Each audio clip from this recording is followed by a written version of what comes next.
flat out building another touring car.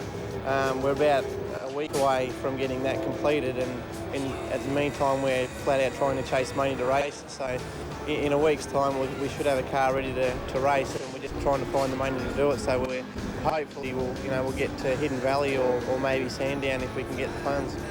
Haven't been in one since last year, and I thought, after getting the hang of a touring car, it might take me a bit to get rid of those habits. But 3 or 4 laps, I started to feel comfortable, and I just took off from there. I had good experience here from last year, and it just all come together at the end, and we put out a really good time.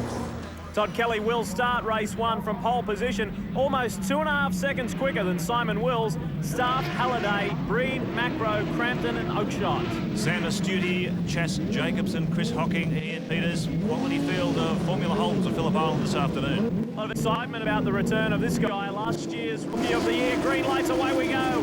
The first race of the week, and Dale Breed has stalled the Repsol Reynard, so problems there.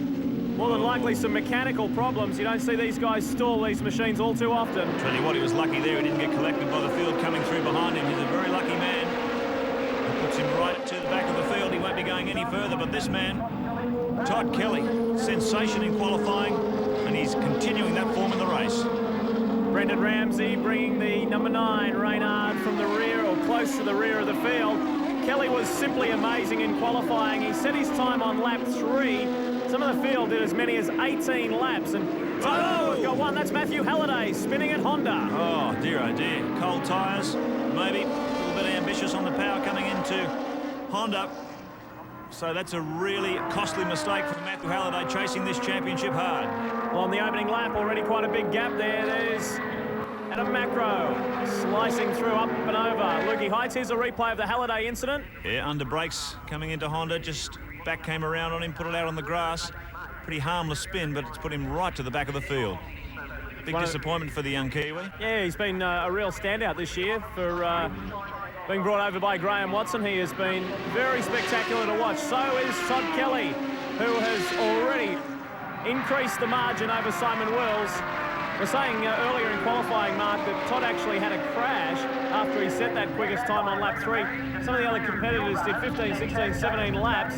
Todd could do it within 3. Yeah, well, I think Simon Wills and Adam Macro, 2 of his most potent pursuers, got fooled by the conditions in qualifying. They went out on a full wet setup. They had the wings cranked on really hard. They had taller gearing, all set up for a wet track, and then it went dry. So I guess that 2.2 seconds or whatever it was in qualifying they had over the rest of the field maybe isn't quite an accurate representation. Well, this is great for our series leader. On screen now, the Kiwi, Simon Wills, because up till now, and in all due respect to the other competitors, he hasn't been challenged. It has been an absolute walk in the park. Chris Staff is running 3rd, but Wills is undefeated in 99. Now here at Phillip Island, he has some competition. He's running 2nd. It's going to be a tough battle.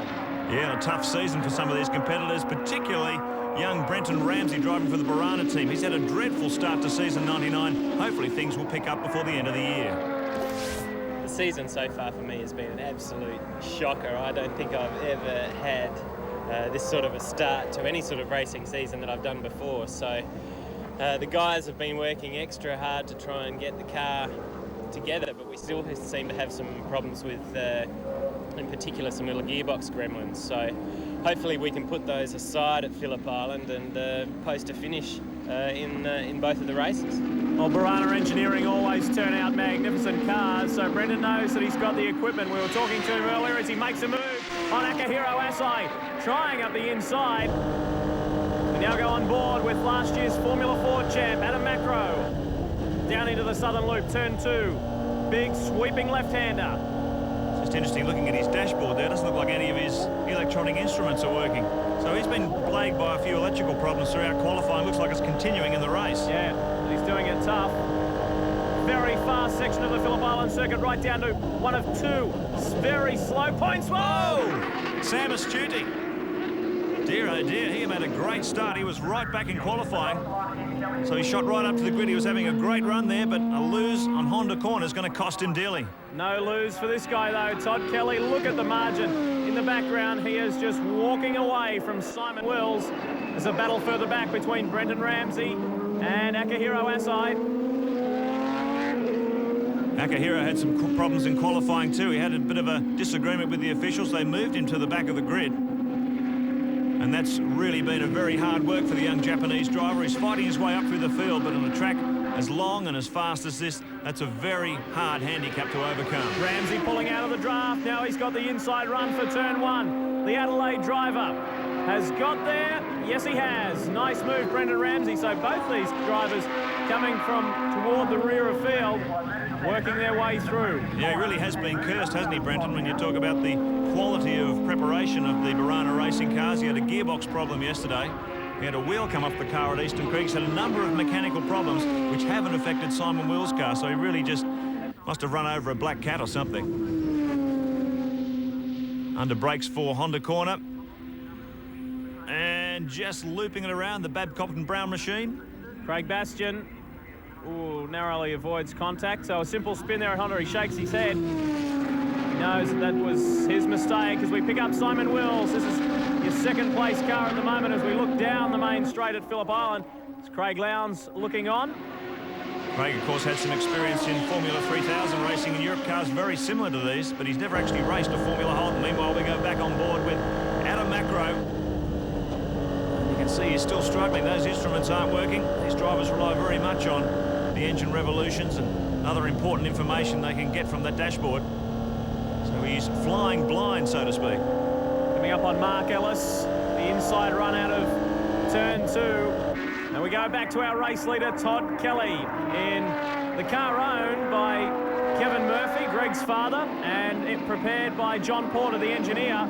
What a brilliant car it is. I'll tell you what, he's absolutely flying too. He's just set a new lap record. He's dropped it 3 times in this race. The last one to 1:24.3055. That is absolutely blistering speed. An older car, but it shows that if you put the preparation into it and get a good driver behind the wheel, they can compete with the modern ones. Todd Kelly returns to Formula Holdens in the best possible way, taking out race 1. The 19-year-old from Mildura.